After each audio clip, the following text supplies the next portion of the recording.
You are not going to believe what I found. It is magic.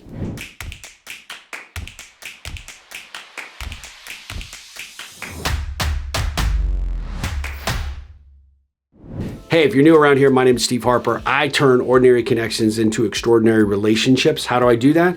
I help individuals and organizations identify, develop, and grow the key relationships they depend on for their success.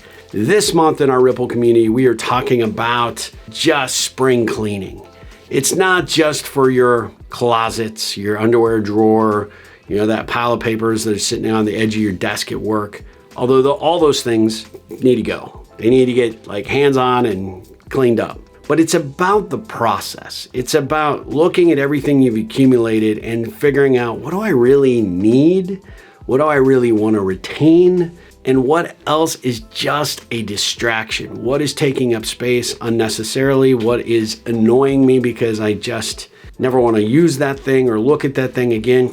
Get rid of it. Donate it. Give it as a gift to somebody, I don't know. But I was going through something at my home office and I came across a cabinet that had a pile of junk, old boxes of electronics that I bought, old hard drives, old receipts and user manuals, a couple of books, a lot of paper, and then this bad boy.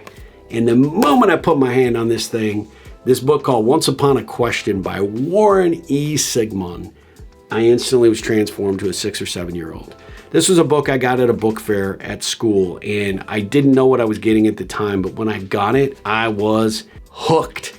Everything in this book has a fact, some little nugget from history or just a real cool little mention of something that has occurred in the past. For example, which woman pitcher going against the New York Yankees struck out both Babe Ruth and Lou Gehrig? On April 2nd, 1931, during an exhibition game at Chattanooga, Tennessee, Jackie Mitchell made baseball history. Jackie played for the Chattanooga Lookouts, struck out two of the most famous hitters in baseball, and she was only 17 years old. Could you believe that? Are flies able to kill people? Yes, among the 60,000 known species of flies, diphtheria, there are many which are deadly to man. For example, the African testy fly carries the deadly sleeping sickness germ, as at least 40 of the diseases spread by flies are seriously damaging to man. Whew, that's not good. I hate flies. Who was the oldest person in the world? At that time, in 1975, Mrs. Delina Felinkus of Stark, New York, lived to be 113 years old, 213 years, 214 days old. As authenticated record proves, she was born on May 4th, 1815, and died on December 4th, 1928. Wow. How many people have broken that record since this time? Yes, I know you're saying to yourself, big whoop, Steve, why do we care? We got Google, we can go get these things any day. Yes, you can, but you can't get a book that's put together with construction paper with black and white little cool drawings. You can't.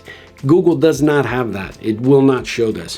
But I am not showing you for that reason. I am showing it because of the emotional connection, the response that I got when I picked this thing up, and why to this day at 54 years old, this thing makes a difference. This was my security blanket. Whenever I was down or a little depressed, I went to this book. Whenever someone was mean to me on the playground, I'd come home, I'd go to this book.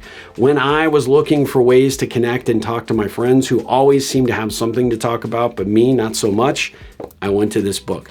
This book was my whoopee. This was my security blanket. This is where I felt like I could just learn anything, knowledge and experience right here. And to this day, when I look at it, I'm like, well, yeah, people could go look this stuff up on the internet, but it's not nearly as cool as looking at these kinds of illustrations and these kinds of cool things. And it makes me think of current authors and creatives like Austin Kleon that are doing something very, very similar in their work. How this doesn't go out of style, but it's eye-catching and it's relatable and makes it something of substance. The value of doing what we're suggesting this month is to discover these little gems that you have in your collection, in your office, in that back of that drawer that you long forgot about. But the moment that you pick it up, you have an emotional connection to it. Those are the things that are important. They need to be brought out of the darkness. They need to be put on display or into action like this book will be. So I encourage you to do that. And the only way you get to those things is by cleaning out the other things, the other distractions, the other things that you've just held on to with no reason, things that just take up space and don't stimulate your creativity, don't get you excited about doing something, anything, because there's so much everything else. That's what this month's theme is about. So I have once upon a question for you. What are you going to do now to have the same kind of reaction I had when I put my hands on this book for your own stuff? Go find those treasures. Proudly display them. Proudly use them. But remember what they meant to you then and really recognize what they mean to you now.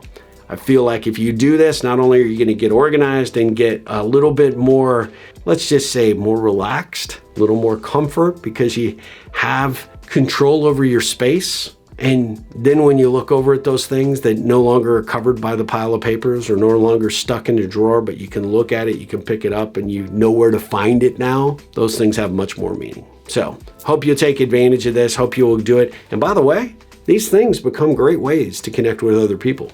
You can rest assured I'm going to be hitting a few people on my network with that baseball little trivia nugget. Why? Just because I can and because I want to. And because I came from my whoopee. It came from my security blanket. Beautiful. The higher questions, I love them. I love them. It's just brought back some really good memories. And I'm so grateful. Would not have had this experience had I not encouraged us to do this month. So I'm eating my own dog food, people. Come join me.